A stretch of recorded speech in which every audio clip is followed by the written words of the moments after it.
Pendant ce temps, on va faire un tour à Dapaon. Vous allez voir les gens qui disent qu'il n'y a pas de l'eau à Dapaon. On fait un tour à Dapaon, on revient. Et je continue les commentaires techniques. Le problème de l'eau, ça fait déjà 2 ans. C'était, on criait de l'eau, mais en ville, ceux qui étaient branchés à la T2 n'avaient pas beaucoup de problèmes pour ça. Mais qu'est-ce qui s'est passé? On a eu 45 km d'extension d'eau en ville. Donc les quartiers périphériques, les nouveaux quartiers ont aussi eu l'extension et ils sont branchés. Or, notre château ne répond plus à la population de la ville.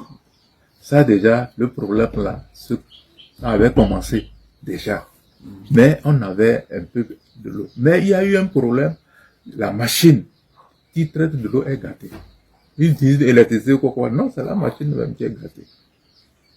D'après, quand j'ai demandé, on dit que les pièces là, il faut aller en Europe pour trouver la pièce là. C'est ça qu'on m'a dit. Et ils essaient d'aller, ils vont à Lomé, ils arrangent la pièce là, adapter, ils reviennent, quelques jours, ça reprend. Quel qu'en soit le cas, même si la machine arrive, s'il n'y a pas un autre château, ça ne va plus suffire. On crie extension, on a fait l'extension, le problème là est arrivé.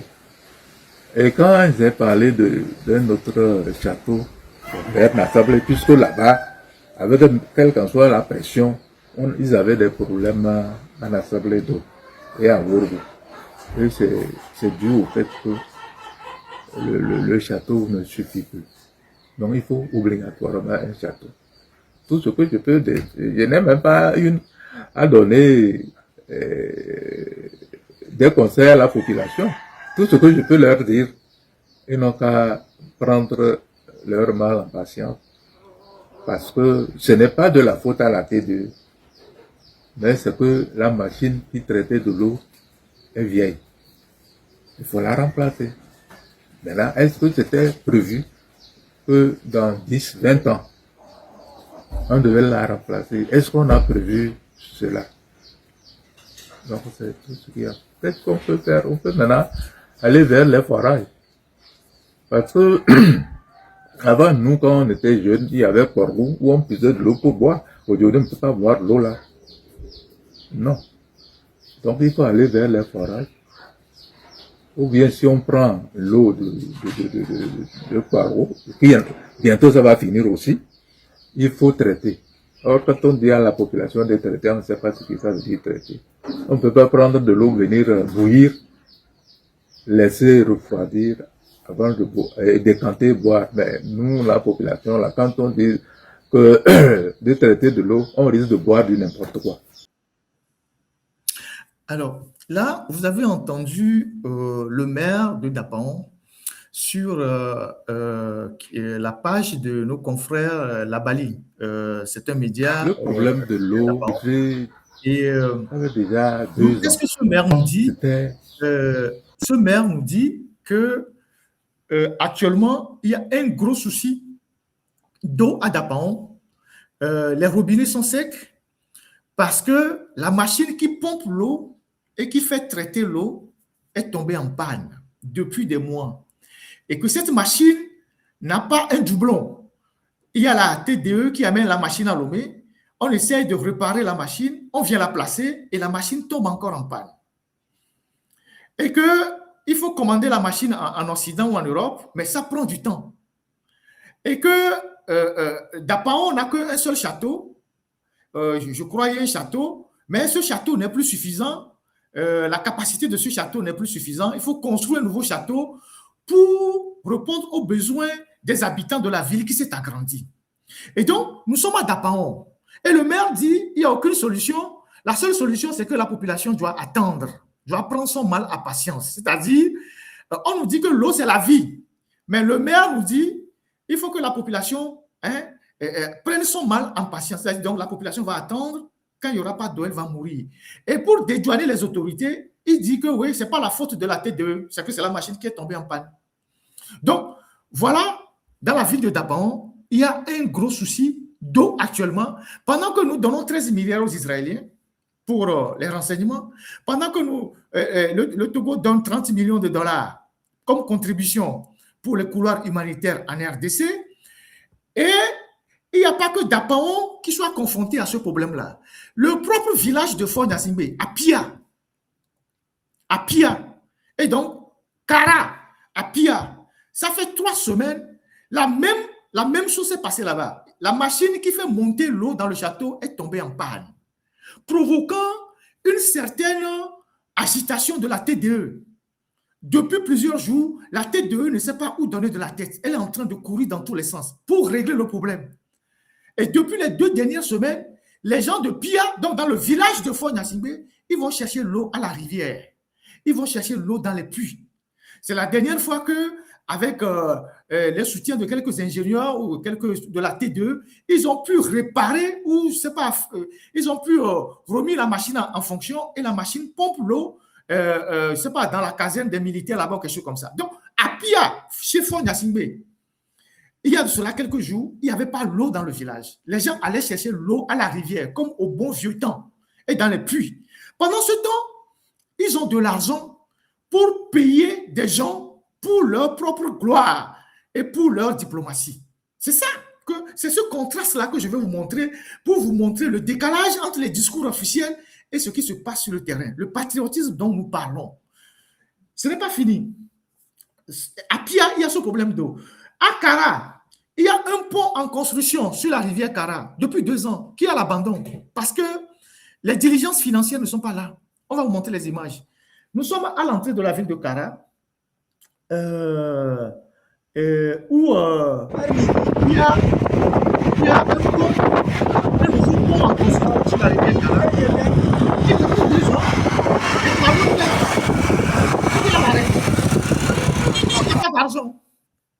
Voilà les images qui passent, parce qu'il n'y a pas d'argent. Donc, le chantier évolue au pas de caméléon.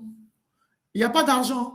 Les engins sont là-bas, les ingénieurs ont déserté les lieux, les ouvriers ont déserté, et voilà, ça c'est à l'entrée de la ville de Kara, chez Fort Nassimbe. Et donc, ce pont-là, c'était un pont, un nouveau pont qui était en construction sur la rivière Kara, le fleuve ou la rivière, pour soulager l'ancien pont qui est fatigué. Et depuis 2 ans, ils sont là-bas. Les gens ont disparu. Vous voyez, les engins sont là, mais il n'y a pas d'ouvriers. Certainement, c'est pour des raisons d'argent, de diligence financière. Mais on a de l'argent pour aller donner aux Israéliens, pour aller cotiser dans les couloirs humanitaires pour le bien de la diplomatie togolaise. Voilà des réalités. Il y a des photos, il y a des vidéos qu'on peut passer. Voilà les photos. Vous voyez quelqu'un sur ce chantier-là, tout le monde a disparu. Tout le monde a disparu. Les ouvriers ont disparu, les machines sont là. Depuis 2 ans que ce chantier a été ouvert. Et c'est pareil. Le pont d'Anier, voilà le chantier qui est à l'abandon. Le pont d'Anier, c'est le fameux Lanclivi qui fait le bruit là sur les réseaux sociaux. C'est lui qui a eu ce marché-là, le chef Lanclivi. Il n'est ni ingénieur, il n'est ni spécialiste des ponts et chaussées. C'est à lui qu'on a remis ce marché-là. Et il est là à traîner à l'entrée de la ville d'Anier, le pont sur la nationale numéro 1. C'est à Lanclivi, le chef de Adakpa, mais là, c'est à lui qu'on a remis ce marché. Vous voyez? Et donc, c'est ce qui se passe dans notre pays. Pendant ce temps, nous mobilisons des milliards pour faire venir les gens au Togo, pour faire une conférence sur le panafricanisme qui ne nous rapporte dans les assiettes rien du tout, qui n'améliore pas le quotidien des populations, qui ne rapporte absolument rien. Donc, voilà des trucs que j'ai voulu vous montrer. Et au-delà de ces ponts, de ces ouvrages qui sont à l'abandon et tout ça, et je vais vous montrer, comment appelle-t-on, le marché d'abattoir, au grand marché, abattoir. Vous allez voir le marché abattoir, au grand marché de Lomé. Vous allez voir comment le marché, il est sale. La technique va vous montrer les vidéos. Abattoir Rémi Léon. La Cigame. Voilà, regardez, ça c'est à Lomé. Hein. C'est au grand marché, à Lomé. Vous voyez comment c'est sale? Vous voyez comment c'est sale? C'est au grand marché. à Lomé, abattoir. Et pourtant, les gens de EPAM, là, je ne vous ai pas oublié. Vous avez encore plein de dossiers au frigo. Et vous prenez de l'argent tous les jours chez les gens. Vous avez pris encore 100 millions récemment dans les histoires de parking avec la société, avec une des sociétés. Cet argent ne peut pas vous permettre d'améliorer le cadre de travail de ces femmes-là. Quand il pleut, c'est dans la boue que les femmes-là s'installent avec leurs conteneurs. Regardez les saletés. Regardez l'image que le Togo renvoie au monde. Les marchés au cœur de la ville de Lomé. Nous ne sommes pas dans un village au fin fond du Togo. Nous sommes au cœur de la ville de Lomé. Voilà le marché de l'abattoir. Et pourtant, les PAM ramassent de l'argent, des dizaines de millions. Ils ont pris récemment 100 millions encore quelque part. Ils vont ressortir leur dossier. Ils pensent que je les ai oubliés. Non, je ne vous ai pas oubliés. J'ai vos dossiers. C'est au frigo parce qu'on était occupé sur d'autres fronts. Donc voilà, abattoir et l'Oméon, et vous voulez que les gens acceptent des choses comme ça dans un pays qu'on dit moderne. On va aller au marché de Dranaway, le marché de friperie. On va aller au marché de Dranaway. Avec la dernière pluie, vous allez voir à quoi ressemble le marché de Dranaway. Là aussi, c'est les PAM qui gèrent. Et vous allez voir le marché de Dranaway. Et le marché de Dranaway est à 500 mètres de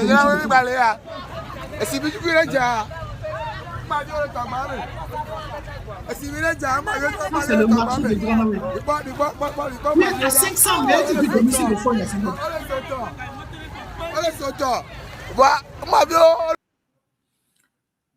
C'est le marché de Dranaway que vous voyez, qui est à 500 mètres du domicile de Foy Gnassingbé. Et Foy Gnassingbé passe ici chaque matin pour aller à l'aéroport. Chaque jour, il passe devant ce marché pour aller à l'aéroport. Le marché de Dranaway. La foire a été inondée. La foire a connu une coupure de courant. Tout est en train de s'écrouler au Togo. Tout s'écroule au Togo. Sous Foy Gnassingbé. Voilà le marché de Dranaway. Au cœur de la ville de Lomé. À 500 mètres du domicile de Foy Gnassingbé, à 1 kilomètre de la présidence. Et Foy Gnassingbé passe chaque matin, chaque jour devant ce marché pour aller à l'aéroport. Voilà ce qu'il y a devant lui comme marché. On dirait une cité lacustre. Vous pouvez donner le nom que vous voulez. Une cité lacustre. Voilà le Togo, hein. Voilà l'image du Togo. C'est factuel, ce n'est pas inventé. C'est ça le pays. La dernière fois, quand il a plu, la foire était inondée. Voilà le marché de Dranaway.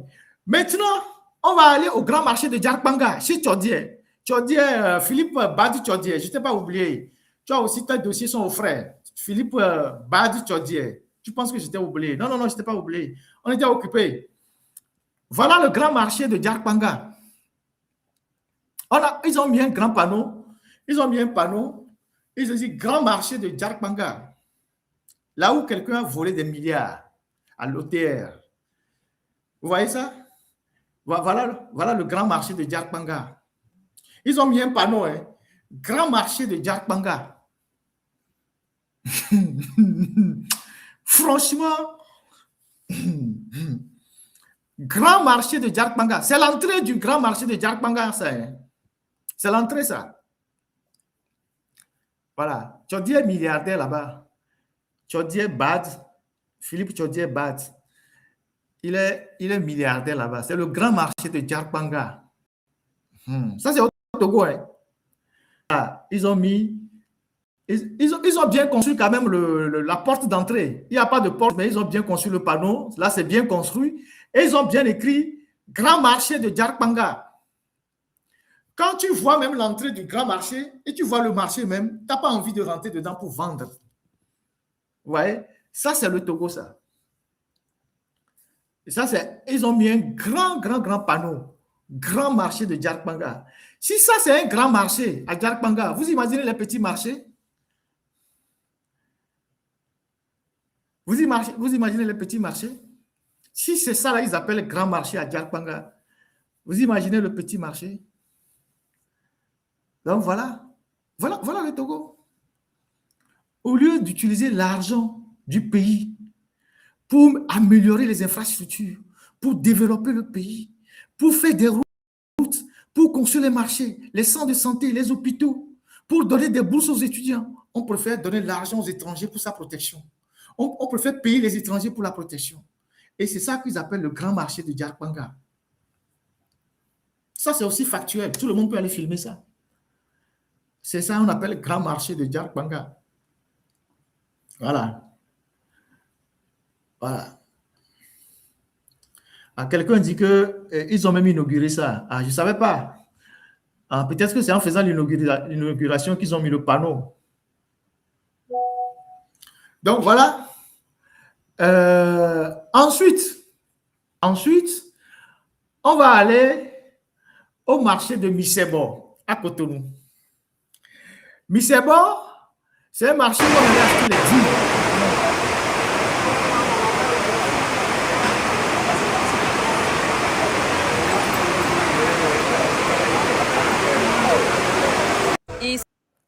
Vous pouvez, voilà. Ici, c'est le nouveau site du marché de Missebo. Le marché de Missebo, avant, c'est à côté du marché d'Akpakpa, non loin je pense, de la lagune, où on allait acheter les jeans, pantalons et tout ça. C'est le marché de friperie, le plus grand marché de friperie de Cotonou. Et donc, Talon a reconstruit ce marché-là. C'est comme on reconstruit le marché de friperie de Djiranawe, les marchés d'Abloni, là, de Djiranawe. On le reconstruit totalement pour le bien des vendeurs. Donc, chacun va avoir un stand. Et ça, ce sont des infrastructures comme ça qui suscitent la jalousie du côté ouest. Vous comprenez? Donc, ça, c'est le marché de Missebo qui a été reconstruit par Patrice Talon. On reviendra sur le Bénin tout à l'heure. Ça, c'est le marché de Missebo. Et là, les gens sont arrivés pour le partage des places. C'est ça qu'on appelle des dirigeants de vision. Des gens qui aiment leur pays, qui ont une vision, qui vont faire progresser leur pays. Tous ceux qui ont fait Cotonou connaissent le marché de Missebo. C'est à côté de Apakpa. C'est là où ils vendaient des pantalons, les ablonis, tout ça, là, les friperies. Il a décidé de reconstruire ce marché sur un autre site de façon moderne. Voyez-vous? Donc, vous prenez le Togo, vous prenez le Bénin, en termes d'infrastructure, c'est le jour et la nuit. C'est ça aussi qui suscite la jalousie. C'est ça aussi qui fait que les gens veulent tirer le pays de l'Est là vers leur niveau. La sorcellerie, c'est quand pendant 20 ans, tu n'as pas pu faire grand-chose dans ton pays. C'est pendant 20 ans, tu as passé le temps à tourner en rond comme un cafard asphyxié et que ton voisin en 10 ans a fait des progrès énormes et que tu cherches à le tirer vers le bas. C'est ça la sorcellerie. La sorcellerie, c'est quand ton petit frère te dépasse. La sorcellerie, c'est quand ton ami te dépasse et que tu cherches à le tirer vers le bas, à le ramener à ton niveau de médiocrité. C'est ça la sorcellerie. Et nous, les Togolais, on est spécialistes dedans.